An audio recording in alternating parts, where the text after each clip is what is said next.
खूप दिवस दुःख झालं, पण पेटी उघडल्यावर एक नंबरला तीच पेटी निघाली. म्हणजे त्यांनी दरवाजा बंद केला पण तो फक्त घराचा मनाचा उघडा ठेवला होता. आणि खरंच बारामतीकर फक्त यांना समजतात, कारण प्रत्येक जण आम्हाला सांगायचं शहरात तुम्ही मायनसच राहणार, इतक्यानीच राहणार, असंच होणार तसंच होणार. आणि जेव्हा तो पाऊस म्हणजे बारामती नाही, आज राज्यात जेवढा पाऊस पडला नाही तेवढा मतांचा पाऊस बारामतीकरांनी पडलाय सगळ्या तालुक्यात. आणि ही खरंच प्रेमाची नाती असतात. म्हणजे मला असं वाटतं की म्हणजे जेव्हा नवीन नवीन तंत्रज्ञान इलेक्शनमध्ये येताना लोक म्हणतात हे डेटा अनालिसिस करा, हे करा, ते करा. आणि आम्ही जेव्हा जेव्हा पवार साहेबांना सांगतो की आपण पक्षामध्ये ना हे नवीन नवीन करू, ते म्हणतात हे नवीन नवीन बंद करा. तुम्हाला जर हे लागत असेल ना करायला तर तुम्हाला लोकच समजले नाही, तुम्ही राजकारण करू नका. राजकारणाची नाती इथून जोडली जातात, ती सगळी काही इथून आणि डेटा नसतो. आणि अर्थातच त्याच्यामुळे आज नवीन नवीन खूप पंडित येतात राजकारणात, जे स्वतः इलेक्शन लढत नाहीत पण मार्गदर्शन करतात. मार्गदर्शन लागलं म्हणजे प्रॉब्लेम आहे. कारण ह्या सगळ्या इलेक्शनमध्ये मला जो अनुभव आला, म्हणजे मला तर कधी वाटते की मी पहिल्यांदाच इलेक्शन लढले आणि पहिल्यांदाच निवडून आले. कार तर भोरला मी होते, ती 11:30 वाजता सुरू झाली तिकडे गुलाल खेळायला. तो 4:30ला शेवटी मी हात जोडले संग्राम थोपटेंना की संग्राम दादा प्लीज जाऊ द्यावं, माझा दौरा राहतोय. त्याच्यामुळे काल मी बारामतीला पोचूच शकले नाही, कारण का भोरला एवढा वेळ गेला. आणि लोकांमध्ये एवढा उत्साह आणि आनंद आहे, ह्याचा अर्थ काहीतरी इतके दिवस काहीतरी भिजत होतो. नक्की काय हे आपल्याला सगळ्यांना मनात माहिती आहे. आणि माझं पोट खूप मोठं आहे, त्याच्यामुळे सगळ्याच गोष्टी पोटातल्या ओठात असला पाहिजे हा आग्रह कशाला. यांची इच्छा असते काहीतरी व्हावं म्हणजे त्यांची हेडलाईन होईल, पण आता तुमची हेडलाईन कशी करायची हा तुमचा प्रश्न आहे, आमचा नाही आहे. आणि आम्ही मक्ता पण घेतला नाही हेडलाईनचा. पण हे खूप इलेक्शन, वेगळे अनुभव आणि मूलभूत प्रश्न, म्हणजे हा सगळा झाला एक अनुभव, त्याच्या मागच्या सगळ्यांचं प्रेम, विश्वास. मला विचाराल तर ह्यावेळेस निवडून आल्यावर ना मला माझ्या ह्या संधीचं दडपण आलंय. कारण का ही ज्या पद्धतीने इलेक्शन झालं आणि ज्या पद्धतीने लोकांनी एक विश्वास माझ्यावर आणि संघटनेवर टाकलेला आहे. एस.एन. बापू आपल्याला आता आपण काम करतच होतो, पण 5 वर्ष काम करावं लागेल एवढा विश्वास आणि साथ लोकांनी आपल्याला दिली. आणि शेवटी संधी काय असते, सत्ता काय असते मला सांगा. सत्ता किंवा एखादं पद किंवा एखादी जबाबदारी हे फक्त एक साधन आहे तुमच्या आयुष्यात एक चांगला बदल घडवण्यासाठी. आणि हा एक परिवर्तन हे या राज्याच्या विचार करायच्या पद्धतीत झालं पाहिजे. कारण लोकांना असं वाटतं सत्ता म्हणजे कुठेतरी वर कोणीतरी बसलेला माणूस. तो वर नाही बसलाय, तो तुमच्यामुळे त्या पदावर बसलेला, ह्याची जाणीव आम्ही सगळ्यांनीच ठेवली पाहिजे.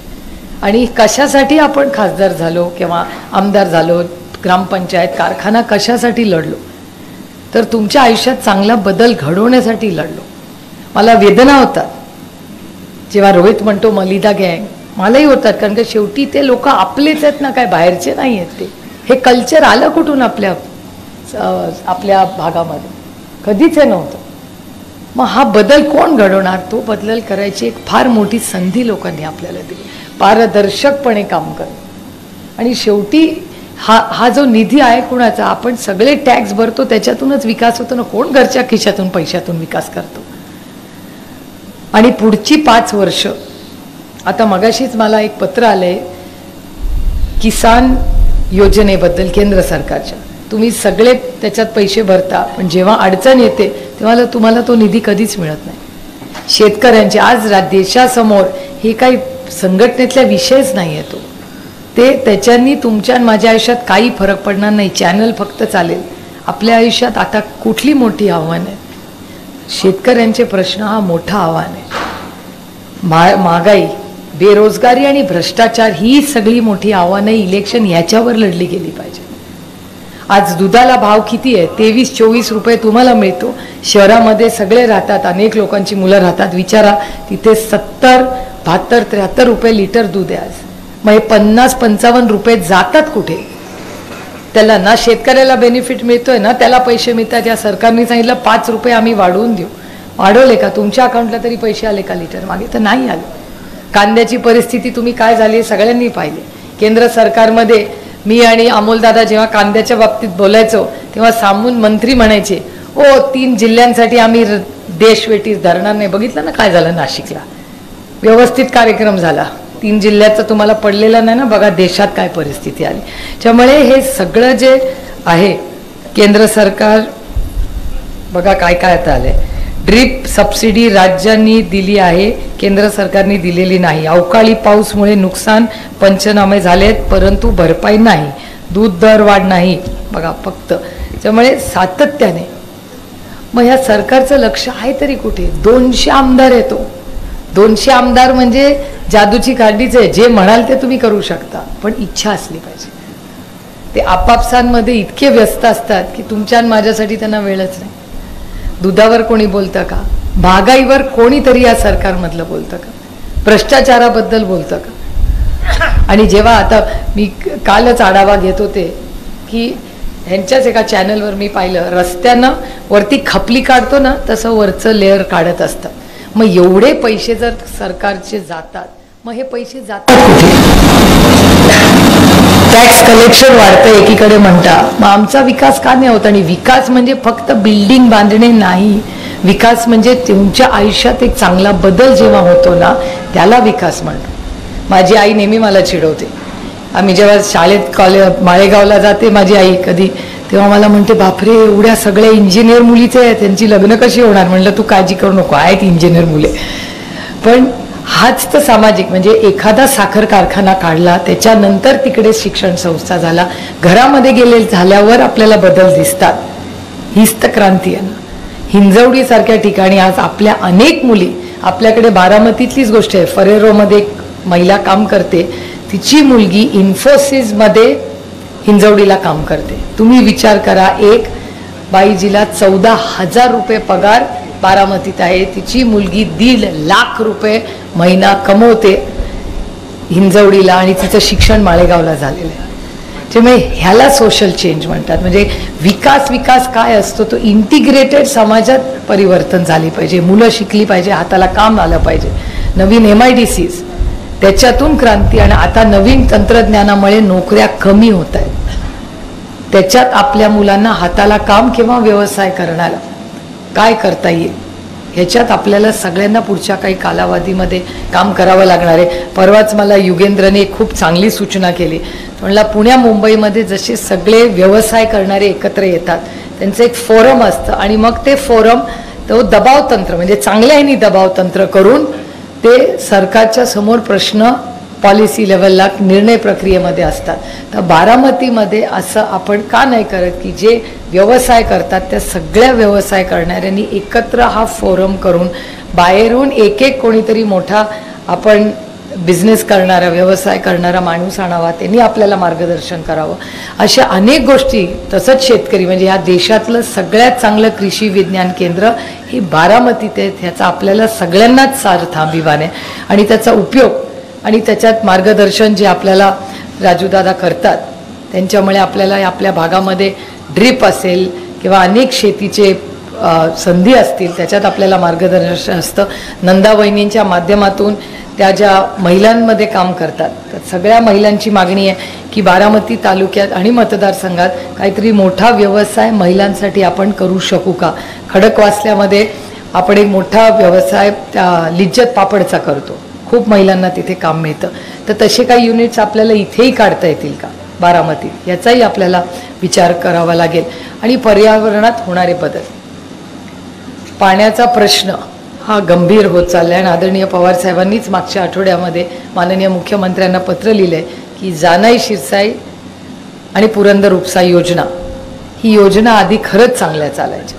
म्हणजे आज पुरंदरमधले लोक मला एकच सांगतात की आमच्यासाठी पवार साहेबांनी सगळ्यात मोठं केलं काम म्हणजे आमच्याकडे ज्या योजना आल्या आमचं सुजलाम सुफलाम झालं. असं कुठल्याही तालुक्यात गेले की साहेबांबद्दल आवर्जून लोक म्हणतात, पण गेल्या काही 1-2 वर्षामध्ये तिथलं रोटेशन आणि पाण्याचं प्लॅनिंग नीट होत नसल्यामुळे आणि एक मोटर चालल्यामुळे प्रचंड विस्कळीतपणा तिथे आलेला आहे.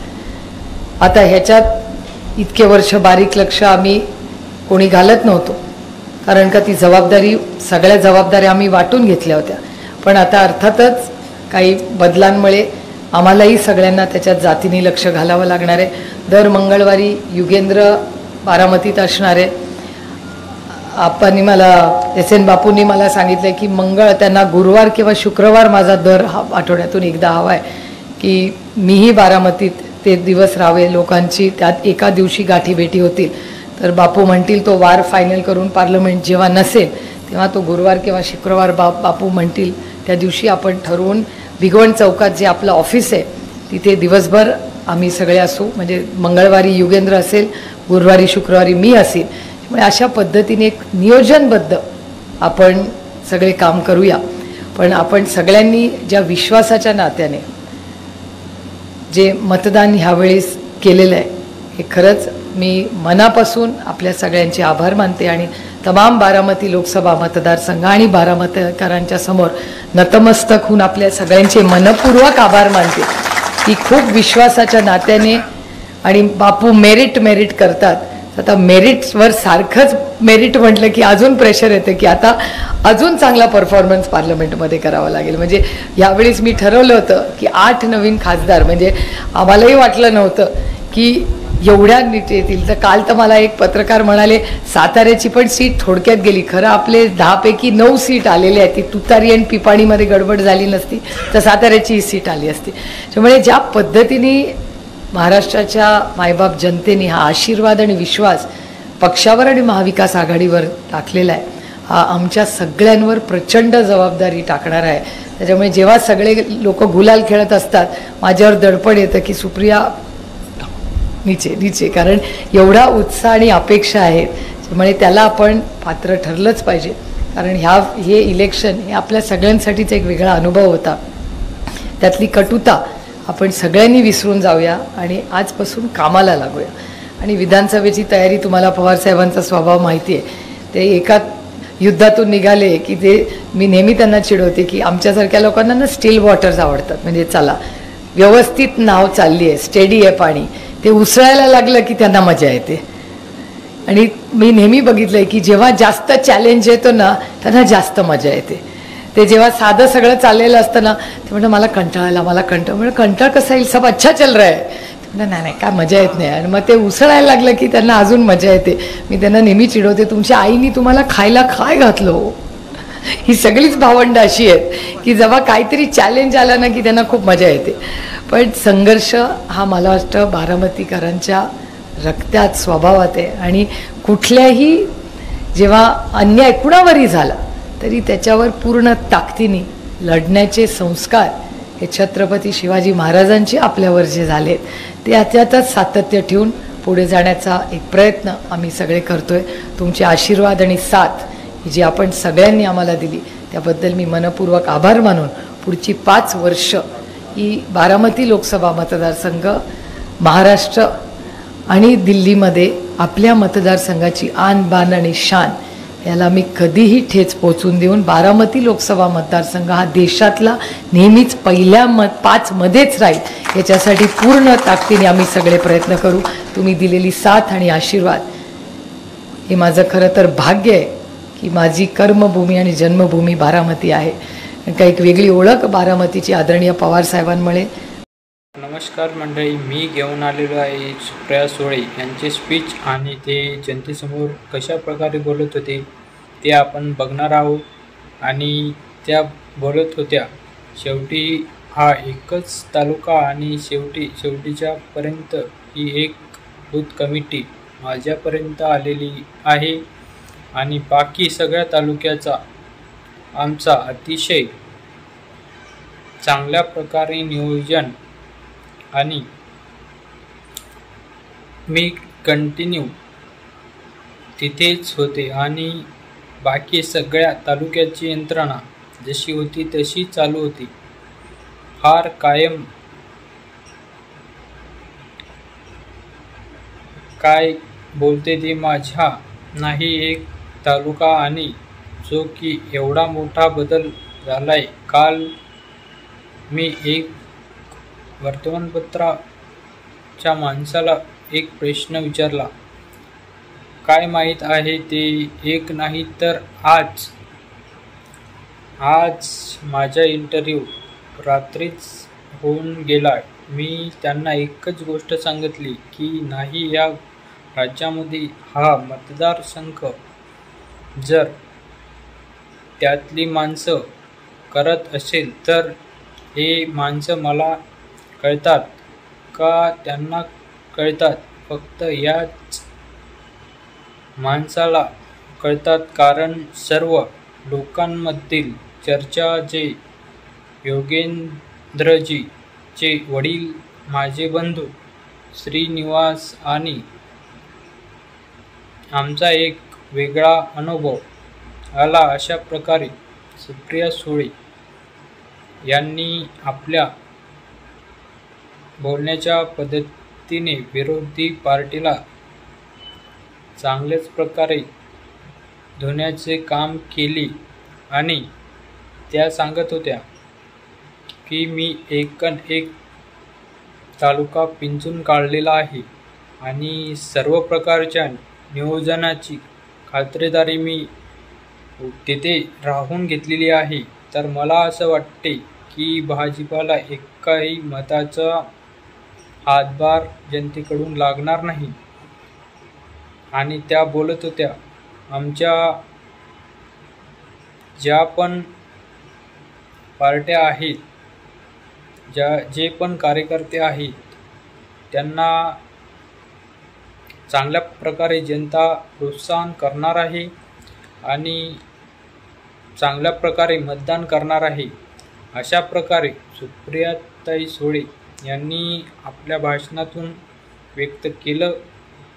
आणि अशाच प्रकारे ते बोलत होत्या की आपल्या तालुक्यामध्ये जास्तीत जास्त मतदारसंघाच्या जर असतील तर ते मतदारसंघ आपल्या पक्षाचे आहेत. आणि असे त्यांचे मनोगत व्यक्त करत त्यांनी आपल्या सभेमध्ये सांगितले. आणि अशाच प्रकारे आपल्या चॅनलवर न्यूज येत राहतील. त्याकरिता आपल्या चॅनलला सबस्क्राईब करा आणि बेल आयकॉनचा बटन प्रेस करा आणि जास्तीत जास्त शेअर करायचा प्रयत्न करा. धन्यवाद मंडळी.